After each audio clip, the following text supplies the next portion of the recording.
News Siddipet జిల్లాలో పెద్దపులి సంచారం కలకలం రేపుతోంది. పెద్దపులి ఎట్నుంచి వచ్చి దాడి చేస్తుందనని ప్రజలు భయాందోళన చెందుతున్నారు. సిద్దిపేట జిల్లాలో పులి సంచారంపై మరింత సమాచారాన్ని మా ప్రతినిధి సుభాష్ అందిస్తారు.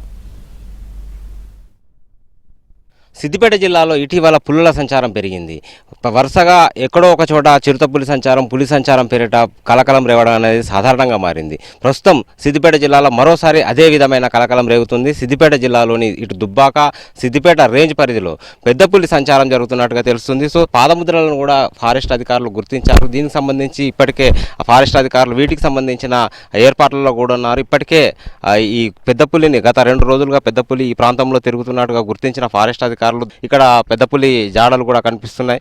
ఇక్కడ నుంచి ఈ పెద్దపులి ఇటు నుంచి ఈ రోజు ఉదయం తెల్లవారుజామున ఇక్కడి నుంచే వెళ్ళినట్టుగా అధికారులు చెప్తున్నారు. సో దీనికి సంబంధించి అధికారులు ఏం చెప్తారనేది తెలుసుకునే ప్రయత్నం చేద్దాం. ప్రస్తుతం ఇక్కడ ఫారెస్ట్ అధికారులు కూడా ఉన్నారు. వాళ్ళంతా ఇక్కడ దీనికి సంబంధించిన అన్వేషణ చేస్తున్న పరిస్థితి కనిపిస్తుంది. పులి జాడను తెలుసుకొని దాన్ని థిక్ ఫారెస్ట్లోకి పంపించే ఏర్పాట్లను కూడా వాళ్ళు చేస్తున్నారు. సో సిద్దిపేట జిల్లాలో పెద్ద థిక్ ఫారెస్ట్ లేకున్నప్పటికీ కూడా పెద్ద పులి ఇక్కడికి ఎట్లా వచ్చింది, పెద్ద పులి సంచారం ఏ విధంగా ఇటు తిరుగుతుందనే విషయాన్ని ఫారెస్ట్ ఇక్కడ రేంజ్ ఆఫీసర్ సందీప్ గారు ఉన్నారు, వారిని అడిగి తెలుసుకుందాం. సార్, గత 2 రోజులుగా పెద్ద పులి సంచారం జరుగుతున్నట్టుగా ఈ ప్రాంతంలో జరుగుతున్నట్టుగా తెలుస్తుంది. సో ఏంది అసలు?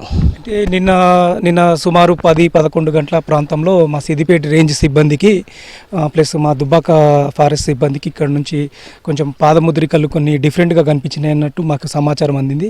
వెంటనే మా స్టాఫ్ అంతా ఇక్కడికి వచ్చి చూస్తే ఈ పక్కనున్న ఒక ఫామ్లో ఇక్కడ పొలంలో అక్కడ వెళ్ళి కొంచెం పరిశీలించగా కొంచెం డిఫరెంట్గా అనిపించినాయి.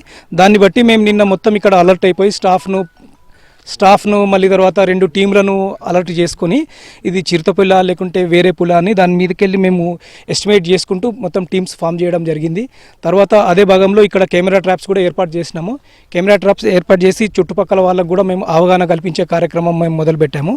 దాని తర్వాత ఇదే కార్యక్రమం ప్రకారము ఈరోజు పొద్దున చూస్తే మళ్ళీ ఈ పరిసర ప్రాంతాల్లో ముందర తిరుక్కుంటూ ఈ కందిపొలం నుంచి గుడికందుల విలేజ్ శివార్ నుంచి తోర్నాల దిక్కుపోయినట్టుగా ఇప్పుడే మాకు పొద్దున వచ్చిన సమాచారం ప్రకారం మేము ట్రాక్ చేస్తుంటే క్లియర్గా అగుపించింది. అది ఏదేమైనా అది పెద్ద పుల అన్నది విషయం కాకుండా దీన్ని మనము మేజర్గా మనం కాపాడాలన్న ఉద్దేశంతో ప్లస్ ప్రజలకు మనం అవగాహన కల్పించాలన్న ఉద్దేశంతోనే ఇవన్నీ టీమ్స్ ఫామ్ చేయడం జరిగింది. ప్రజలకు మేము ముఖ్యంగా కోరుకునేది ఏంటంటే ఇలాంటి మనకు ఈ చిరుతపులులు ఇవన్నీ తిరిగేటప్పుడు మన ప్రజల సహకారం మాకు చాలా ఇంపార్టెంట్. ఇక్కడ సరౌండింగ్లో ఏదైనా క్యాటిల్కు కిల్ చేసినా ఏం చేసినా ఇమ్మీడియట్గా మాకు సమాచారం అందించండి. వాళ్ళకు మేము ఇమ్మీడియట్గా వాళ్ళకు నష్టపరిహారము ఫారెస్ట్ డిపార్ట్మెంట్ ద్వారా వాళ్ళకి ఇచ్చేస్తాము. ఇన్ఫర్మేషన్ మాత్రం మాకు కొంచెం తొందరగా ఇచ్చేస్తే దాన్ని మనము సేఫ్ జోన్లకు తీసుకుపోయే కార్యక్రమాలు మేము చేపడుతుంటాము. ప్లస్ ముఖ్యంగా ఏంటంటే ఇక్కడ అన్ని బేరూన్ విలేజెస్ ఉన్నాయి. సో ఎక్కడైనా కానీ మన కరెంటు తీగలు కానీ అవి కానీ పెట్టకుండా జాగ్రత్త పడాలా. ఎందుకంటే ఏదైనా జరిగితే మాత్రం ఖచ్చితంగా ఇది శిక్ష అర్హులు అవుతారు వాళ్ళు. ఎవరైనా కరెంటు పెట్టి దానికి ఏమైనా అపాయం జరిగితే మాత్రము.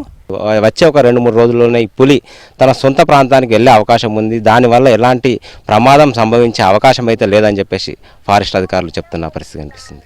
వీడియో జర్నలిస్ట్ గిరితో సుభాష్, ఏబిఎన్ ఆంధ్రజ్యోతి, సిద్దిపేట.